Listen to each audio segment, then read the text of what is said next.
Hello friends, welcome to ओली veterinary wisdom.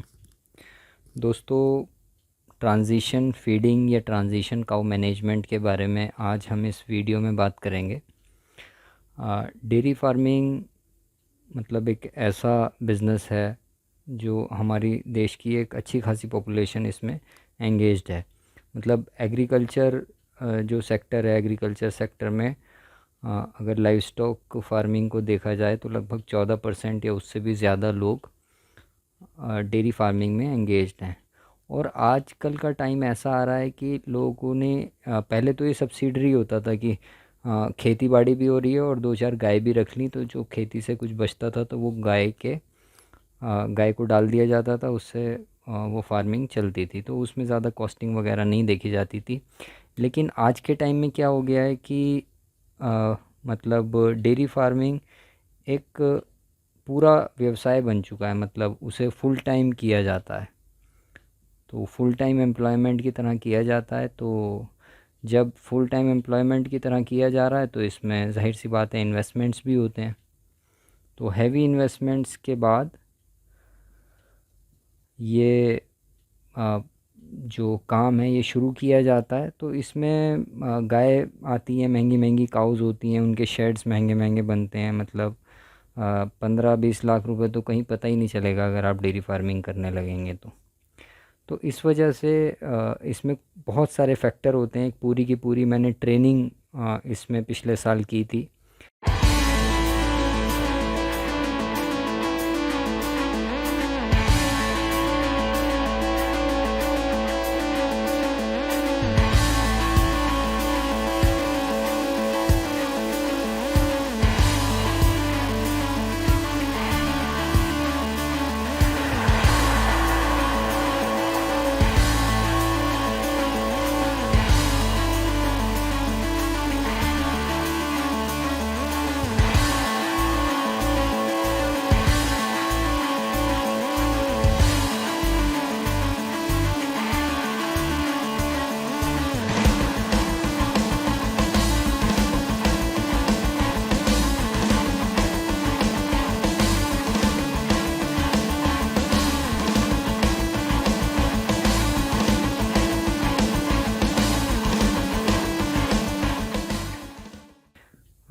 उसमें 3 या 4 बैच हमने किए थे। लेकिन उसके बाद क्या हुआ कि उस ट्रेनिंग को मैंने अपनी एक एप्लीकेशन बनाई है, ऐप है, मोबाइल ऐप, एंड्रॉयड ऐप।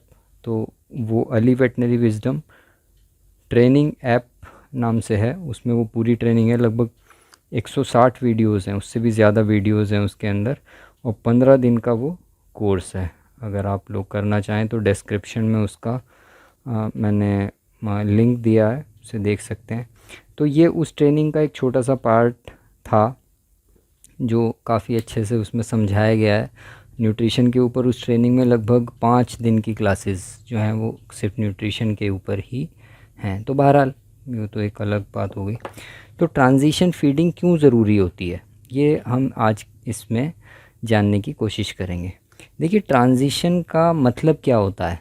अगर हम देखें हिंदी में, अगर इसका मतलब जानने की कोशिश करेंगे तो ट्रांजिशन का मतलब होता है संक्रांति। होती है ना, आप अक्सर देखते होंगे मकर संक्रांति। तो मकर संक्रांति को क्या होता है, उस दिन मौसम में बदलाव आता है। मतलब ये कहा जाता है कि जाड़े ख़त्म हो रहे हैं और अब वसंत का आगमन हो रहा है। इसी तरीके से फिर बैसाखी आती है तो गर्मी आ जाती है। ऐसे ही फिर दिवाली आती है तो जाड़े आ जाते हैं। तो कुछ चीज़ें, मतलब जो संक्रांतियाँ होती हैं, उनका बेसिक मतलब होता है परिवर्तन हो रहा है। मतलब एक तरीके से धीरे धीरे परिवर्तन काल होता है। तो ट्रांजिशन का मतलब काऊ में भी यही है। वो अपनी बॉडी के उसकी बॉडी के अंदर कुछ बदलाव आते हैं। होता क्या है कि गाय को हम पालते हैं मतलब दूध के लिए। दूध कब होगा, जब बच्चा पैदा होगा, बछड़ा पैदा होगा या बछिया पैदा होगी।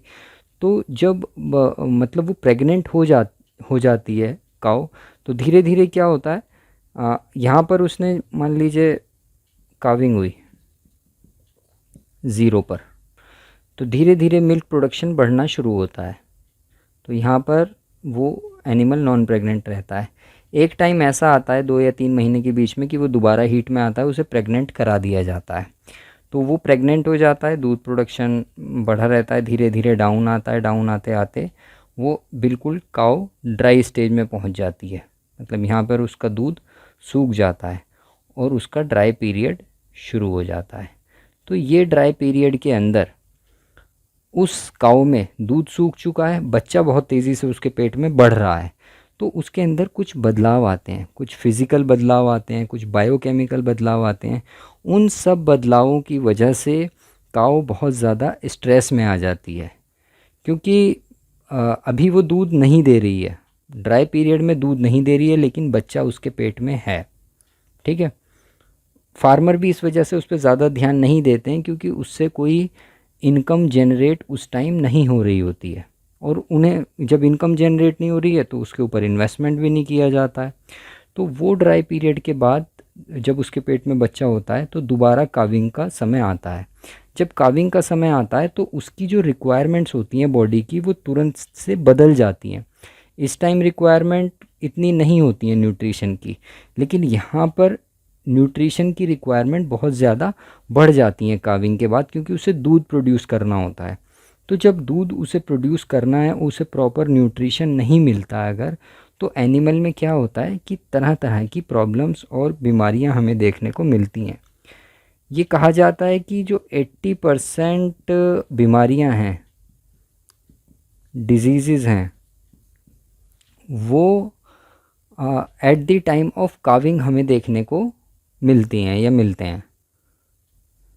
तो ये वाला जो पीरियड है, इसमें हमें बहुत क्रिटिकल रहना पड़ता है, इसी वजह से, क्योंकि उसमें जो बदलाव आ रहे हैं उन बदलावों को कम से कम किया जा सके, काऊ को अडेप्टेबल बनाया जा सके, उसे उस बदलाव के लिए उसे मदद की जाती है। इसी वजह से हम ट्रांजिशन काऊ मैनेजमेंट करते हैं। लोग क्या समझते हैं कि ट्रांजिशन काऊ मैनेजमेंट का मतलब है कि ट्रांजिशन फीड हमने एनिमल को खिला दी और बस हमारा काम हो गया।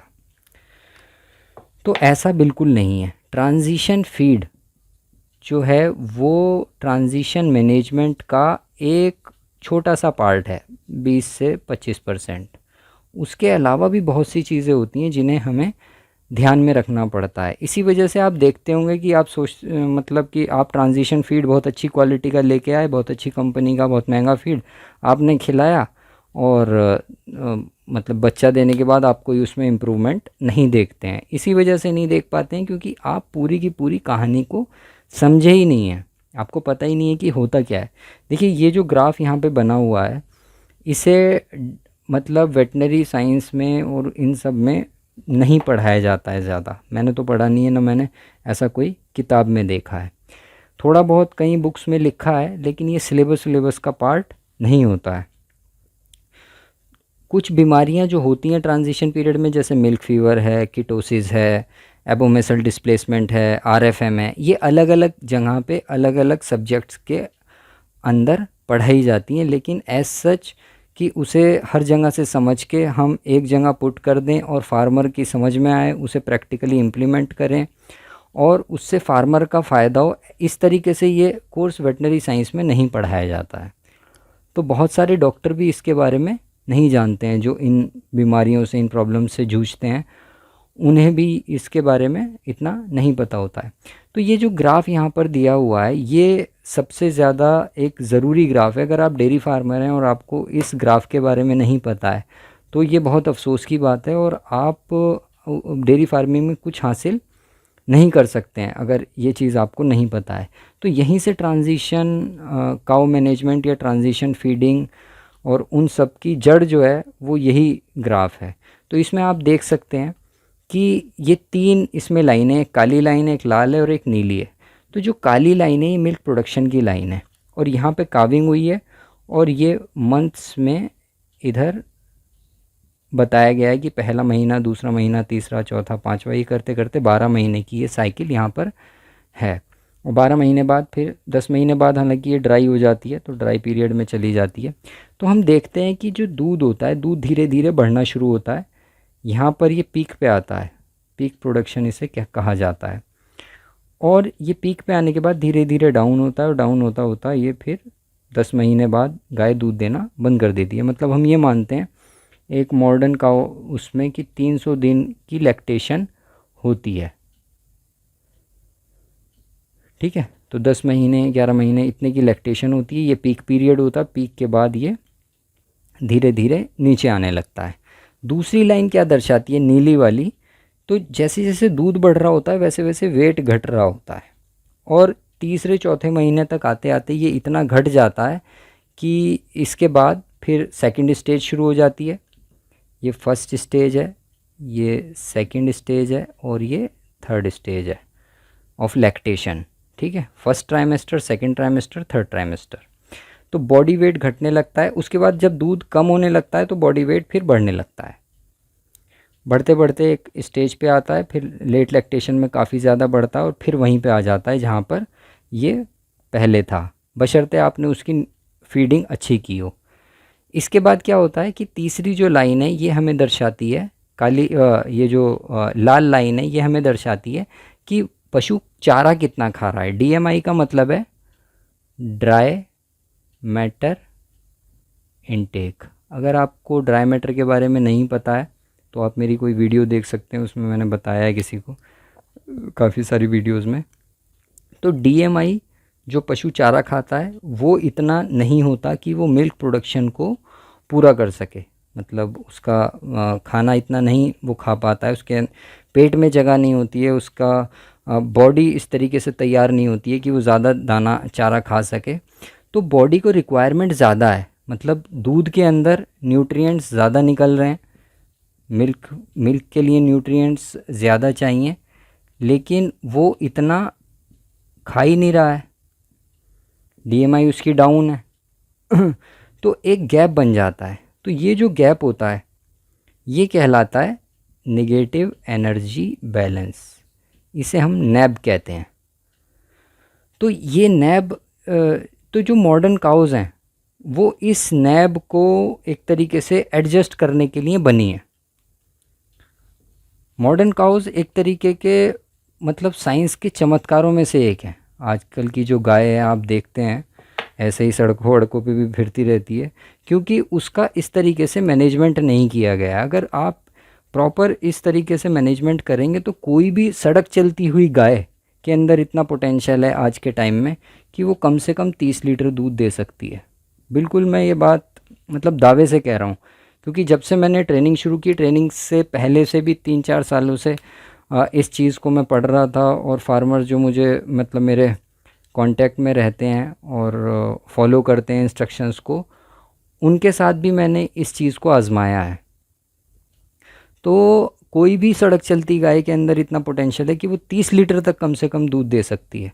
और आज भी जो लोग ट्रांजिशन मैनेजमेंट प्रॉपर इस तरीके से कर लेते हैं जैसा यहाँ पर मैं बता रहा हूँ, तो अगर उनके यहाँ 30 लीटर वाली मतलब एनिमल है तो उससे कम से कम 42 से 45 लीटर तक लिया जा सकता है।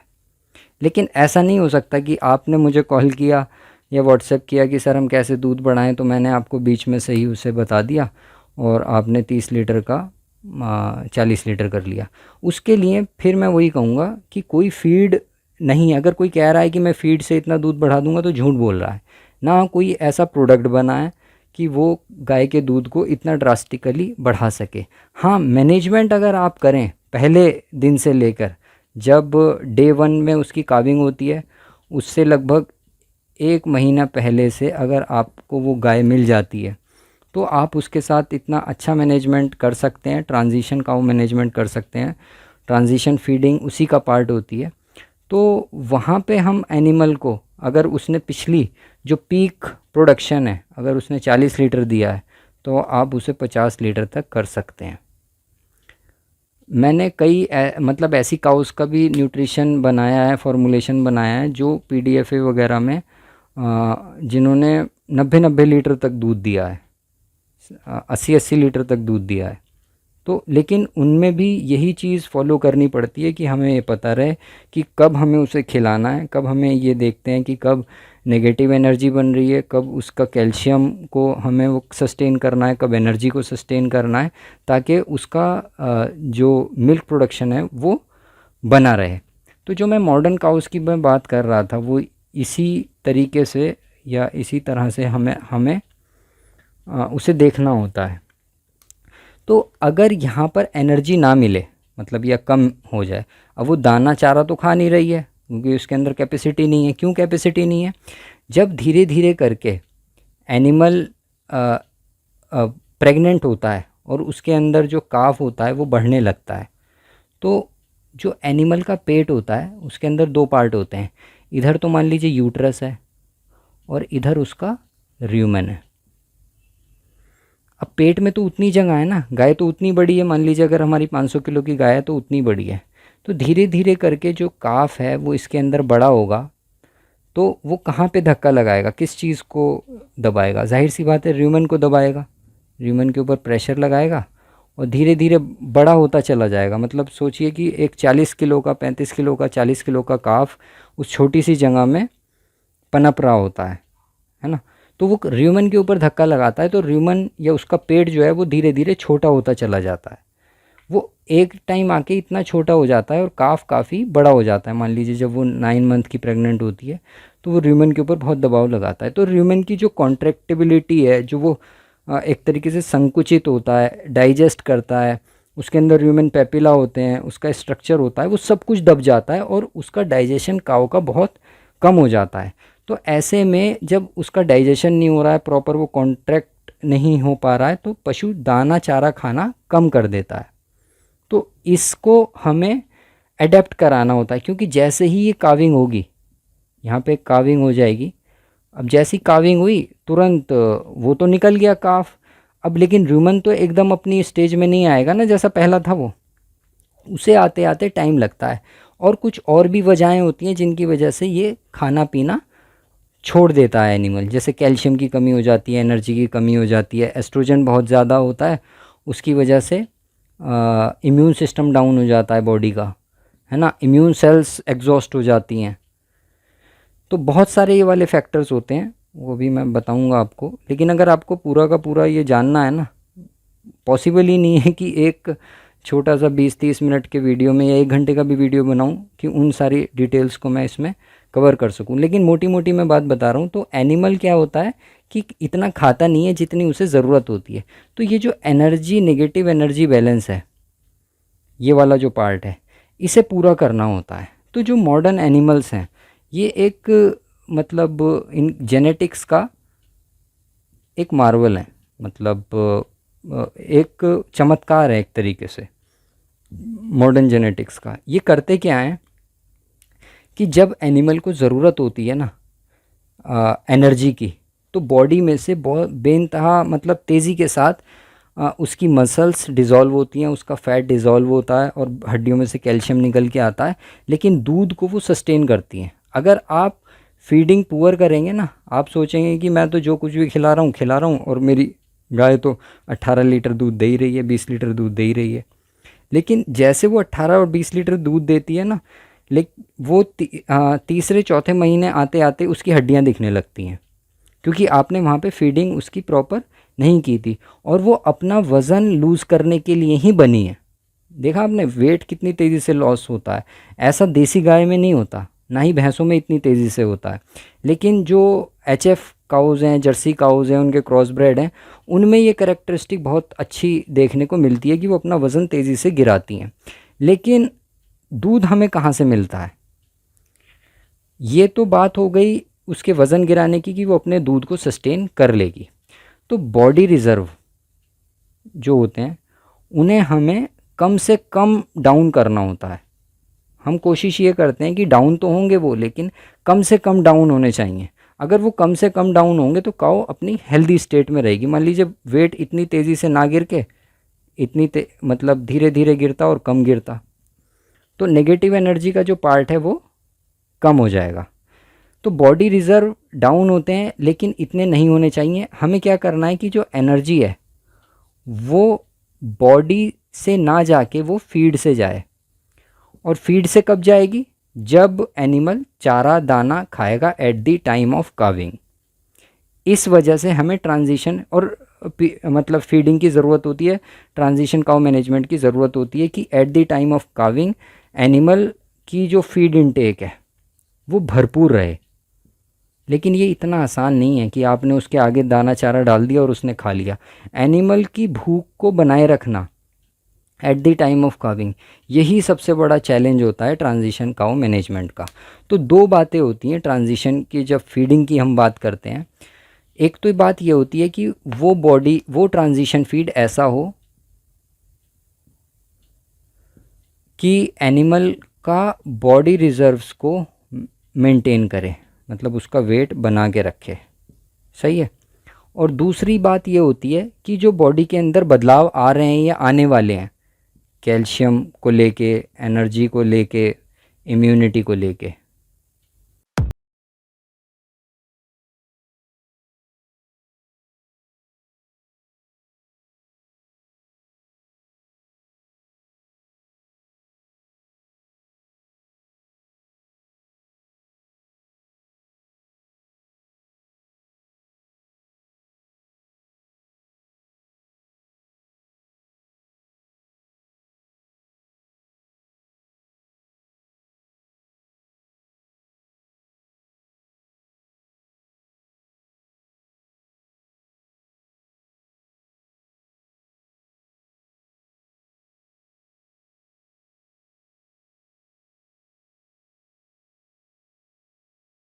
और र्यूमन को लेके ये चार चीज़ें होती हैं, र्यूमन, इम्यूनिटी, कैल्शियम और एनर्जी।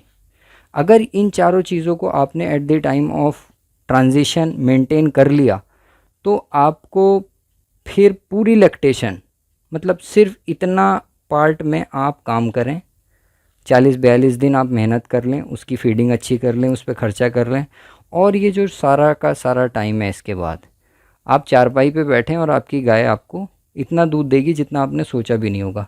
इस टाइम को आप भुला दें, मतलब इसमें वर्क ना करें, पूरे के पूरे लैक्टेशन आप परेशान रहेंगे ना। वो कभी मेस्टाइटिस होगी, कभी रिटेन प्लेसेंटा होगा, कभी उसे मेट्राइटिस की प्रॉब्लम आएगी, कभी वो ग्याबन नहीं होगी, कभी बच्चा फेंक देगी, कभी एबॉर्शन होगा, कभी डिस्टोकिया होगा, मिल्क फीवर, कीटोसिस और दुनिया भर की चीज़ें। आपको समझ में ही नहीं आएगा कि आपने डेयरी फार्मिंग कर ली है या सरदर्दी मोल ले ली है।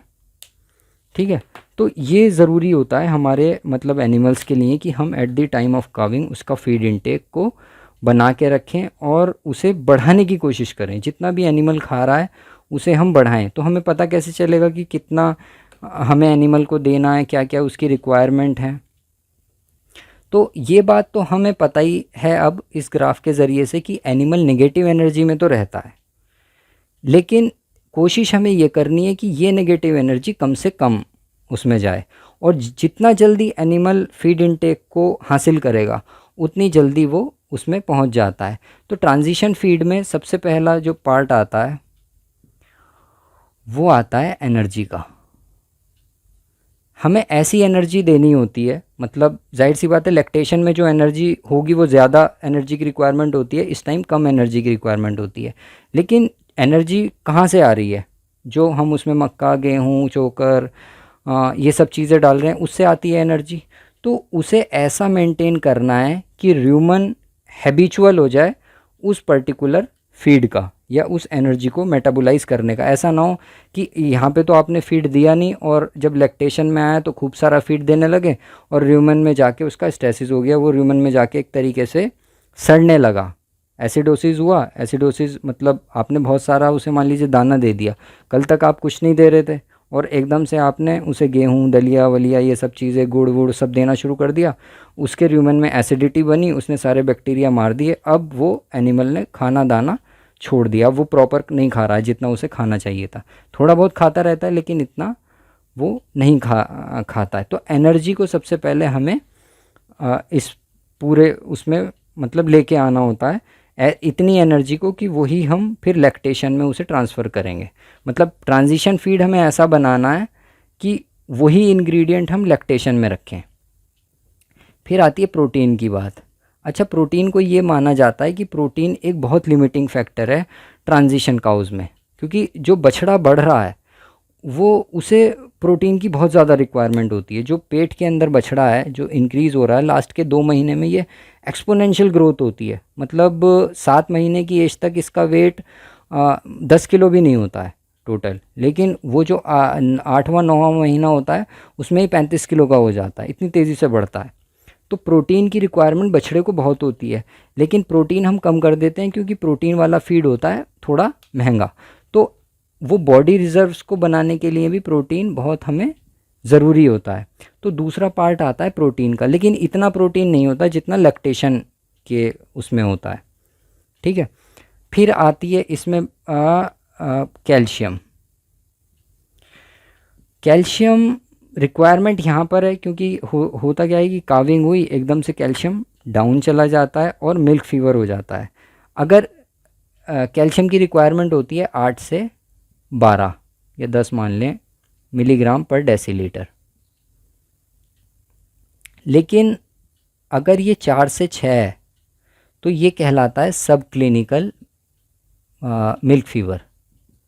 सब क्लिनिकल मिल्क फीवर अगर ये 4 से भी कम चला जाता है, जो कि 50% से भी ज़्यादा काउज में देखने को मिलता है, तो फिर उसमें हम कहते हैं इसे milk fever, clinical milk fever. और हर बार मिल्क फीवर में ज़रूरी नहीं है कि आपकी गाय बैठ जाए और वो अपना मुंह अपने फ्लैंक में डाल के बैठ जाए और आपको लगे कि मिल्क फीवर है, आप माइफेक्स चढ़ाएं। कभी आपको हर बार ये चीज़ देखने को नहीं मिलेगी।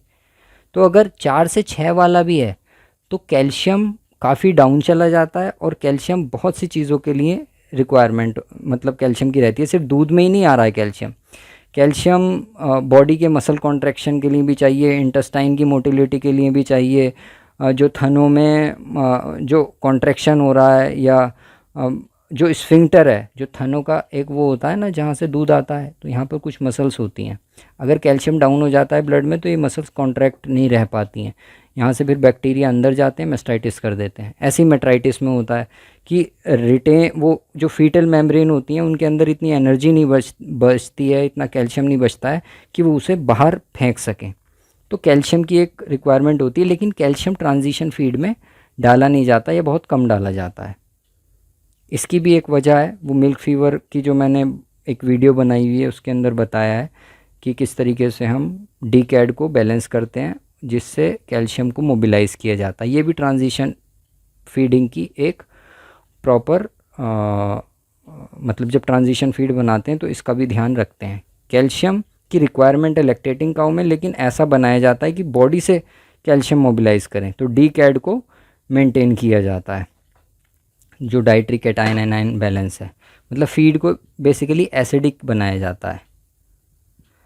तो ये 3 चीज़ें हो गई। इसके बाद ये देखा जाता है जो पोटेशियम है उसे डाउन किया जाता है, पोटेशियम को। तो पोटेशियम कहाँ पे से आता है? बेसिकली पोटेशियम आता है हरे चारे से, ख़ास तौर से साइलेज और ग्रीन अल्फ़ा अल्फ़ा है, लूसन है, वो भरपूर पोटेशियम की सोर्स है। तो पोटेशियम को हमें ट्रांजिशन पीरियड में डाउन करना होता है। साथ साथ हमें ये देखना होता है कि जो यूरिन है उसकी जो पीएच है वो कैसी है, एसिडिक है या नहीं है। अगर एसिडिक है तो इसका मतलब ट्रांजिशन फीड सही से उसमें काम कर रहा है। तो ये जो 4-5 बातें हैं इन्हें हम मतलब देखते हैं और करते हैं। तो 3 हफ्ते पहले और 3 हफ्ते बाद का जो पीरियड होता है वो ट्रांजिशन पीरियड कहलाता है। मतलब बदलाव सिर्फ उसी में आता है। अगर उसमें हमने सही से उसे मैनेज कर लिया तो फिर हमें बहुत ज़्यादा दिक्कत नहीं आती है।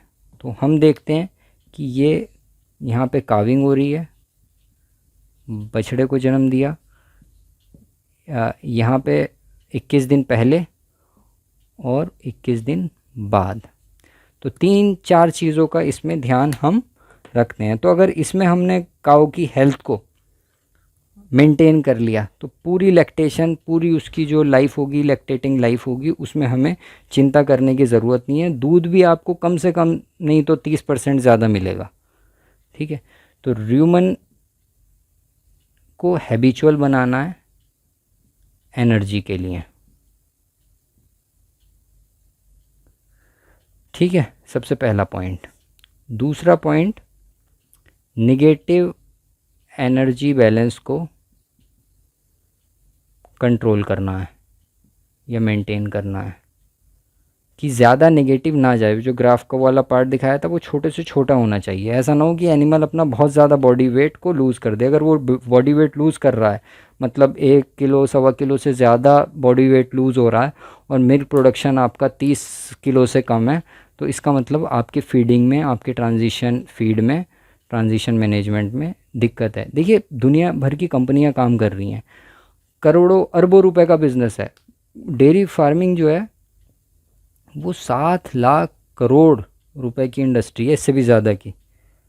तो सोचिए जो फीड बना रहा है डेयरी का, वो तो एक सोने के ढेर पे बैठा है। अगर उसका फीड चल रहा है या मार्केट में बस ऐसे ही नाम की वजह से चल रहा है, आपको कोई फ़ायदा उसमें से नज़र नहीं आ रहा, तो वो तो खूब कमाएगा और आपको लगेगा कि ये ऐसे ही होता है। तो अपना फीड कोशिश करिए कि खुद बनाइए। अगर ट्रांजिशन फीड खुद बनाएंगे ना, और लैक्टेशन फीड खुद बनाएंगे आप, हर चीज़ आपको मार्केट में मिलती है बहुत अच्छे से है। बिनोला की खल है, मस्टर्ड है, मतलब सरसों की खल है, ग्राउंडनट केक है, मूंगफली की खल, मक्का, जौ, ये सब चीज़ें मार्केट में मिलती हैं। और ये लाके खुद का फीड बनाएंगे तो मतलब आपको बहुत इससे इम्प्रूवमेंट और वो सब चीज़ें देखने को मिलेंगी। और पहले उसमें मतलब विद इन 1 मंथ आप सारा जितना भी आपने खर्चा किया होगा ना, वो सब आपका वापस आ जाएगा। सिर्फ आपको उसके बाद फीड का खर्चा करना है और जो एनिमल आपको दूध देगा वो प्रॉफिट फिर आपकी जेब में जाने हैं। तीसरा जो पॉइंट है, पहला र्यूमन को हैबिचुअल बनाना है एनर्जी के लिए, दूसरा है नेगेटिव एनर्जी बैलेंस को काउंटर करना है, कम से कम करना होता है। इसके बाद आता है कैल्शियम मैनेजमेंट। कैल्शियम मैनेजमेंट के लिए हमें डीकैड को वो करना होता है, मतलब डीकैड को मानना एक बना के रखते हैं जिससे बॉडी थोड़ी एसिडिक रहे, तो कैल्शियम बॉडी का मोबिलाइज होता रहे। और चौथी चीज़ होती है इम्यूनिटी।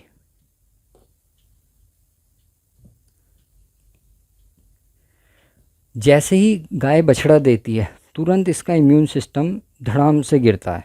मतलब अगर यहाँ पे काविंग हुई है और इम्यूनिटी इसकी ऐसी चल रही है और यहाँ काविंग हुई है, तो ये इम्यून सिस्टम ऐसे आ जाता है, मतलब सेल्स काम करना ही बंद कर देती हैं। मेस्टाइटिस, मेट्राइटिस और बुखार, फीवर, ये वो दुनिया भर की चीज़ें आपको उसी टाइम देखने को मिलेंगी। आपको पूरे साल एनिमल में कोई प्रॉब्लम ही नहीं नज़र आएगी, आपको लगेगा कि ये तो बिल्कुल ठीक है। और जैसे ही वो बच्चा देगा तो सारे के सारे वो प्रॉब्लम्स वहीं पे दिखने लगते हैं।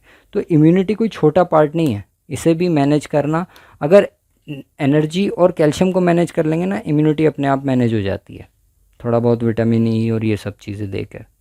तो ये 4 चीज़ें, हालांकि है और भी बहुत, जैसे मैंने बताया ट्रेनिंग में बहुत इलेबोरेट करके बताया, लगभग 160 से ज़्यादा वीडियोज़ हैं इन सब चीज़ों के ऊपर। तो ये जो टोटल है, मतलब इसे हमें बैलेंस करके चलना पड़ेगा। इन 4 चीज़ों का आप ध्यान रखेंगे, आप मोर देन 80% अपनी काउस से को मैनेज कर पाएंगे। और कुछ नहीं तो आप 15 से लेके 30% तक पिछली जो पीक लैक्टेशन होगी आपकी, उससे ज़्यादा आप हासिल कर लेंगे। जिन लोगों ने ये इम्प्रूवमेंट देखा है वो कमेंट में ज़रूर बताएं, क्योंकि बहुत सारे फार्मर मेरे साथ जुड़े हुए हैं और वीडियोस वगैरह देखते भी रहते हैं।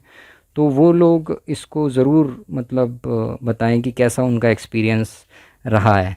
और आपको 1 to 1 अगर चाहिए, देखिए हर फार्म की कंडीशंस अलग होती हैं, उसके यहाँ raw material, feed, green fodder, silage, भूसा, ये वो हर जगह अलग होती है। तो मैं कोई आपको एक रामबाण चीज़ नहीं बता सकता कि आप ये कर लो तो आपके यहाँ सब कुछ ठीक हो जाएगा। तो इसी वजह से मैंने यहाँ पर फीड ना लिख के मैनेजमेंट की बात की है।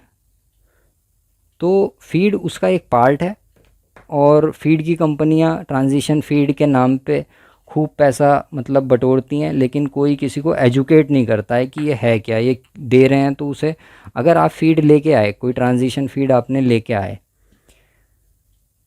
तो कैसे आपको पता चलेगा कि इसने काम किया है कि नहीं किया है, इसने वर्किंग की है या नहीं की है, ये आपको कैसे पता चलेगा? वो कोई पैरामीटर बताते हैं आपको कि पिछली बार इसने कितना दूध दिया था और इस बार कितना देगी?